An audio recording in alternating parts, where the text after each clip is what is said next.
Tonight, new details on the moments leading to Florida Highway Patrol Trooper Joseph Bullock's murder. He was shot by a driver he'd stopped to help along I-95 earlier this month. We have team coverage. First, WPTV Treasure Coast reporter Megan McRoberts live outside the Martin County Sheriff's Office, where dash cam video and 911 calls helped piece together the devastating and chaotic scene. Yeah, well, Kelly, today we saw the last known footage of Trooper Joseph Bullock alive, and the first of two encounters we learned he had with that broken down driver turned shooter. We're also hearing the 911 calls that were placed only minutes before every available law enforcement officer in the area flooded I-95. State trooper shot. Gun fired. Shots fired. 911 calls pouring into dispatchers give a glimpse of the panic and confusion of an unfolding scene where Trooper Joseph Bullock lost his life in the line of duty. Investigators say it all began around 9 in the morning, February 5th. Dash camera video on the trooper's car shows his first encounter with a broken down driver, Franklin Reed III, who would ultimately shoot and kill the trooper. Bullock pulls over as a courtesy to make sure Reed is okay. He ran out of gas, but Bullock left when Reed said he didn't need help. An hour later, drivers call 911 reporting a crash, but it's actually still Reed, only his car moved further into the gully. Trooper Bullock is dispatched back and stays for an hour. It wasn't until the trooper comes back and the vehicle is down in the gully that the trooper does what he has to do. He can't leave it down in there. Now he just can't leave it there. So he orders that tow truck, and now it's up to Reed to pay for it. Investigators say Reed didn't want a tow and didn't want to pay. Then the first sign of violence. The tow company calls 911 at 11:18.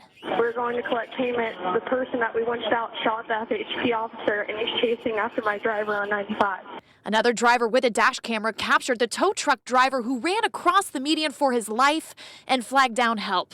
Investigators say Reed's gun jammed when he also tried to shoot the tow truck driver. By 11:19, more 911 calls keep coming in. An off-duty Riviera Beach officer stops at the suspicious scene, and simultaneously more drivers pull over before the officer and Reed shoot at each other. I'm hiding behind the car. Okay, are you able to safely get to him to check on him?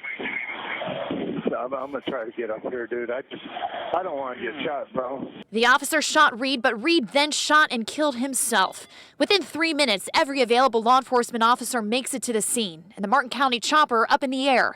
Deputies get the tow truck driver and bystanders to safety. There's no indication that Trooper Bullock saw what was coming or could in any way have prevented it.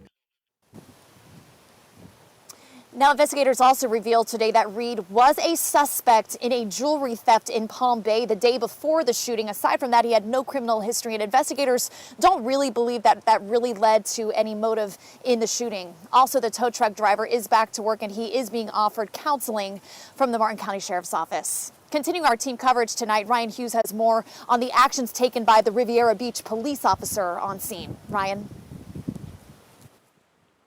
And Megan, you were there just 1 week ago when the law enforcement community came together to say goodbye to Trooper Bullock on the West Coast at his funeral.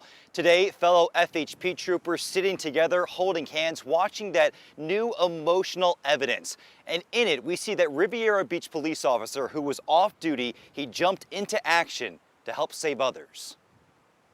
I need 94 right now. New evidence released by the Martin County Sheriff's Office shows Riviera Beach officer Jamel Headings on the side of I-95 in Martin County moments before investigators say he shot Franklin Reed III, the stranded motorist who murdered FHP trooper Joseph Bullock. Get down on the ground. Down on the ground. Down on the ground. Headings was driving south on his way to work, but he turned around after seeing the dangerous situation unraveling in the northbound lanes. Video from the Sheriff's Office helicopter shows Headings scrambling to put his police vest on with his gun drawn, standing next to Bullock's cruiser. Shots fired. Shots fired. Shots fired. Drop that gun. Drop that gun. The suspect fired at least 2 rounds at Detective Headings.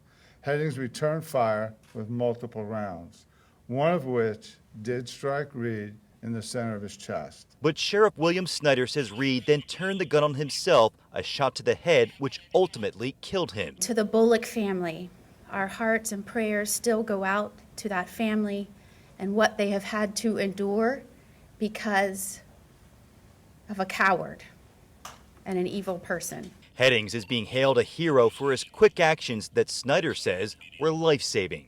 Detective Headings' justifiable actions undoubtedly prevented further violence and an armed confrontation between responding Martin County deputies and Reed.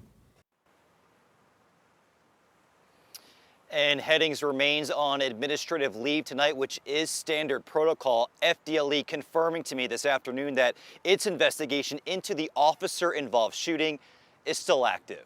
We're live tonight in Martin County. Ryan Hughes, WPTV, News Channel 5. And 42-year-old trooper Joseph Bullock, always to be remembered for his devotion to the duty that ultimately cost him his life after 19 years with Florida Highway Patrol Troop L. You could read more about the investigation into Trooper Bullock's death by heading to our website, WPTV.com.